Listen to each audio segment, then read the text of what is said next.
sa kapwa. No, lalo pat ang ebanghelyo natin na hindi panig sa mga nagmamataas. Ang sinasabi natin dito ay yung striving to become the best version of yourself. Kasi ang Panginoon ay siyang unang matutuwa kung ito'y mangyayari. Kung magiging mga nilalang tayo ayon sa kanyang kalooban. Kung bakit na tayo nilalang. Ayun. At hindi lamang po ito tungkol sa pag-ahon ng talento natin o pag-aabot ng ating pangarap, kundi yung pagiging mabuting tao natin.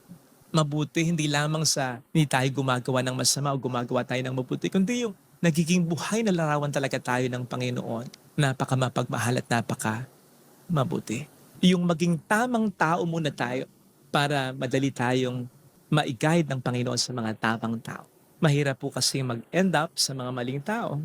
Pero kung minsan o kadalasan po, ito ay matatrace din natin sa pagiging maling tao rin natin.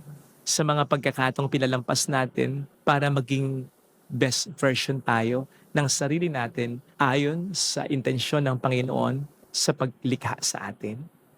Kaya sana iayos po natin ang ating sarili, ang ating buhay sa tulong ng Panginoon upang sa tulong din po niya, mailagay niya tayo sa tamang sitwasyon, tamang relasyon na gusto para sa atin ng Panginoon.